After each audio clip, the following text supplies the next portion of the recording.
Feeling overwhelmed, stressed, like life's moving too fast? Take a breath, take 5 minutes, and take stock of all you have to be grateful for. I'm Olivia, and I invite you to join me for 5 Minutes of Gratitude, the podcast that transforms your outlook in the time it takes to drink your morning coffee. Together, we'll explore the power of thankfulness. From life's big blessings to its smallest joys, we'll discover how gratitude can change everything. 5 Minutes of Gratitude, because a thankful heart is a happy heart. Follow 5 Minutes of Gratitude now, wherever you get your podcasts, and let's start our gratitude journey together. Tired of doom scrolling?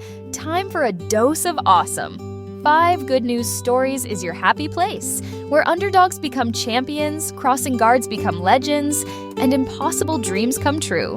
We're serving up 5 fresh reasons to believe in humanity. From world records to cute animal stories to that guy who turned his pizza shop into a homeless shelter. These are the stories that'll make you go, wait, what? That's amazing! Ready for your good news fix?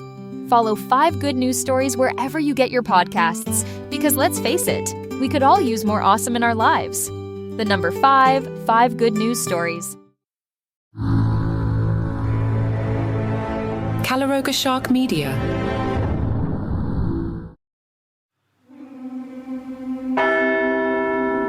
The intensity of a papal conclave can overwhelm even the most seasoned cardinals. In October 1978, 111 princes of the church gathered in the Sistine Chapel, their minds still reeling from the shocking death of Pope John Paul I. After just 33 days in office, the smoke had barely cleared from their last conclave when they were called back to Rome. For the second time in 2 months, they faced the weight of selecting God's representative on earth.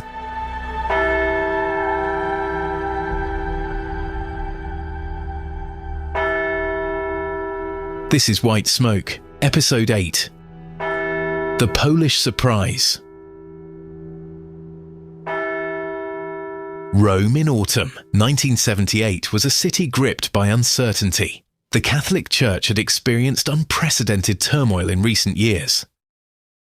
The reforms of the Second Vatican Council had left deep divisions between progressives who embraced change and traditionalists who resisted it. Pope Paul VI's controversial encyclical Humanae Vitae, reaffirming the ban on artificial contraception, had sparked dissent among clergy and laity alike. His death in August had brought hope for resolution under John Paul I, only to have that hope extinguished after just 33 days. Cardinal Eduardo Pironio of Argentina captured the mood. "We come to this conclave with heavy hearts but clear minds. The Church needs stability, but also courage." The Vatican press office worked overtime managing the international media that had descended on Rome. Journalists who had expected to be covering a new papacy now found themselves reporting on another papal funeral and conclave.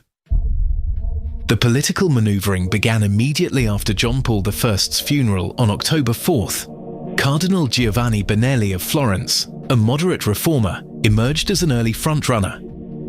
At 60, he represented the perfect compromise, young enough to lead for years but experienced enough to navigate Vatican politics.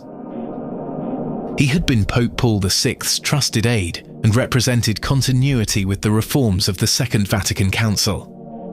Opposing him was Cardinal Giuseppe Siri of Genoa, the conservative standard-bearer who had been considered papabile in the previous 4 conclaves. At 72, Siri represented the traditional wing of the Church that viewed the Second Vatican Council's reforms with skepticism. His supporters valued his unwavering defense of Catholic doctrine and his administrative experience as Archbishop of Genoa since 1946. The Italian cardinals, who comprised about a quarter of the electors, still held significant influence, though their traditional monopoly on the papacy had begun to weaken as the Church became increasingly global. While the Italian bloc remained powerful, the growing number of cardinals from Africa, Asia, and the Americas had slowly shifted the balance of power within the college. Cardinal Carlo Confalonieri, at 95 the oldest member of the College of Cardinals, observed the developments with concern. Though too old to vote, he counseled his colleagues, "Remember that you choose not just for Italy or Europe, but for the universal church." His words would prove prophetic. Outside the inner circles of Vatican power, Cardinal Karol Wojtyła of Krakow moved through Rome with quiet dignity. At 58, the Polish cardinal was unusually young for papal consideration.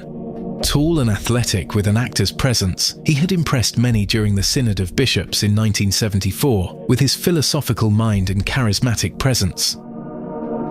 While a non-Italian pope was considered unlikely, the growing internationalization of the Church had made it more conceivable than in previous generations. Wojtyła's path to the College of Cardinals had been extraordinary. Born in Wadowice, Poland in 1920, he had studied in a clandestine seminary during the Nazi occupation, when Catholic education was forbidden under penalty of death. Ordained in 1946, he rose quickly through church ranks despite communist persecution of religious leaders.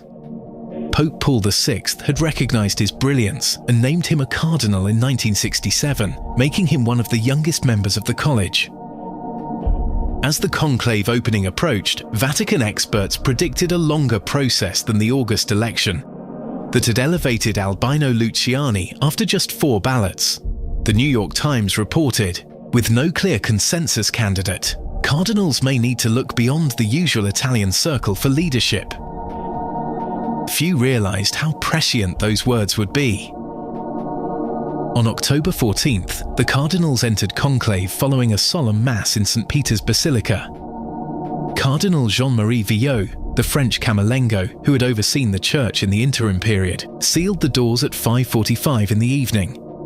Guards positioned themselves outside, ready for their days-long vigil. Inside the Sistine Chapel, beneath Michelangelo's imposing fresco of the Last Judgment, the cardinals prepared to cast their first ballot. Throughout Rome, speculation ran rampant. Bookmakers favoured Benelli and Siri, with both considered strong contenders. Cardinal Sebastiano Baggio had some support, though not as a front-runner. While a non-Italian pope was considered unlikely, no specific odds on Cardinal Wojtyła were publicly recorded. The first ballot on October 15th produced predictable results. Siri and Benelli each received significant support, with Baggio collecting a smaller number of votes. Scattered votes went to various candidates, including a handful to Wojtyła.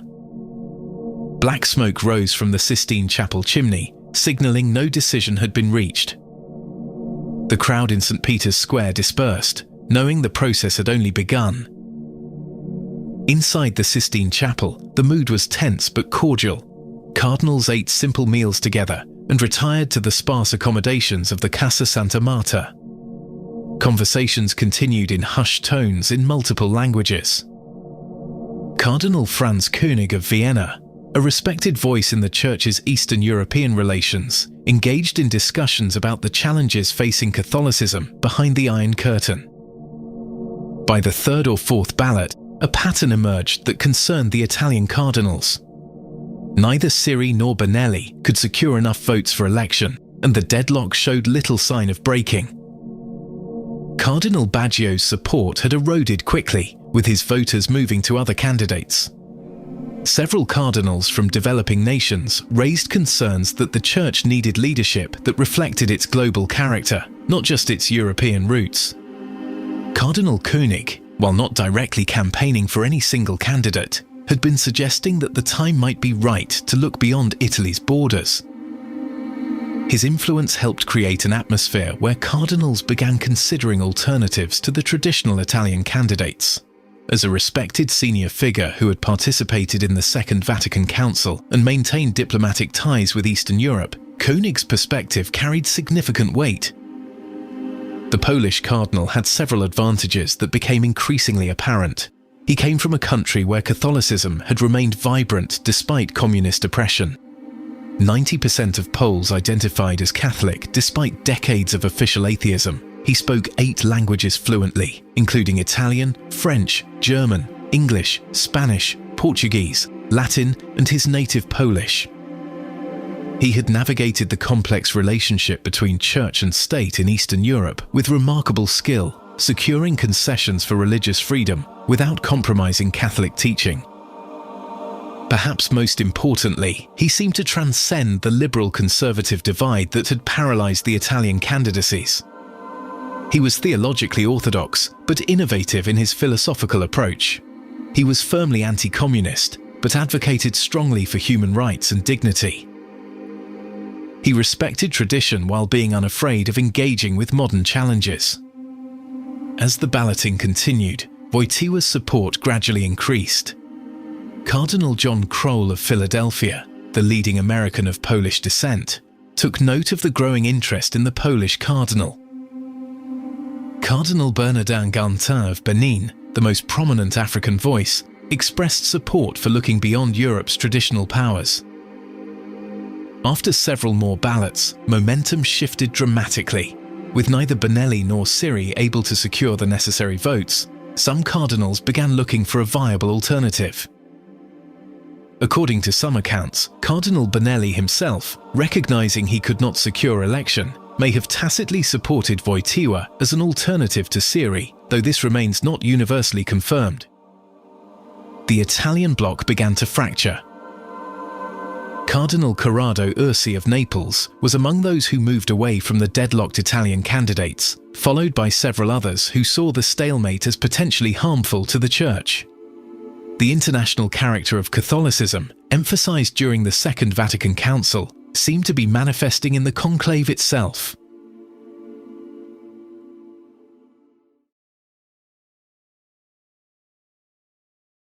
By the 8th ballot on the afternoon of October 16th, Wojtyła received more than the required two-thirds majority.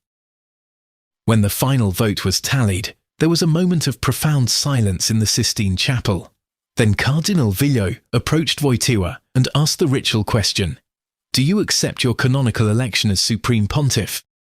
Wojtyła, visibly moved, responded, "In obedience to the faith of Christ my Lord, and with trust in the Mother of Christ and the Church, in spite of great difficulties, I accept."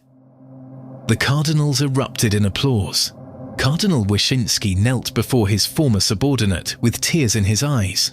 The unexpected had happened. A cardinal from behind the Iron Curtain would now lead the world's largest Christian denomination. At 6:45 in the evening, white smoke poured from the Sistine Chapel chimney. The crowd in St. Peter's Square swelled with anticipation. Inside the Sistine Chapel, Wojtyła was led to the Room of Tears, a small chamber where he donned the white papal cassock. Tradition holds that many newly elected popes weep here upon realizing the magnitude of their new office, hence the room's name. When Cardinal Pericle Felici stepped onto the central balcony and announced Karol Wojtyła, confusion spread through the crowd. Most Italians had never heard this name before. Who is he? Where is he from? Questions rippled through the square as people consulted transistor radios for information. Then the man himself appeared. The first non-Italian pope since Adrian VI in 1522. At 6 feet tall with broad shoulders and a commanding presence, he radiated strength and warmth simultaneously. "I have come from a far country," he began in accented but clear Italian. The crowd erupted in cheers at his warmth and directness. He had chosen the name John Paul II, honouring his predecessor while signalling continuity with the reforms of the Second Vatican Council. "If I make mistakes in our Italian language, correct me," he added with a smile, winning over the crowd instantly. It was an unprecedented moment, a pope speaking directly to the people rather than delivering the traditional formal blessing. The reaction from the communist world was measured but revealing. Poland's state media delayed announcing the news for hours. When they finally did, they downplayed his Polish nationality, referring to him primarily as the new head of the Vatican State. The Soviet news agency TASS issued a terse, two-sentence statement acknowledging the election without mentioning his homeland. Communist authorities in Poland were clearly concerned about the implications of Wojtyła's election. While no emergency Politburo meetings were officially documented that night, Communist Party records later reveal deep anxiety about having a Polish national in such an influential global position. In Warsaw and Moscow, intelligence services quietly began reviewing their files on the new pope. In Washington, President Jimmy Carter recognized the potential significance. This selection of a leader from a communist country shows the universal nature of the Catholic Church.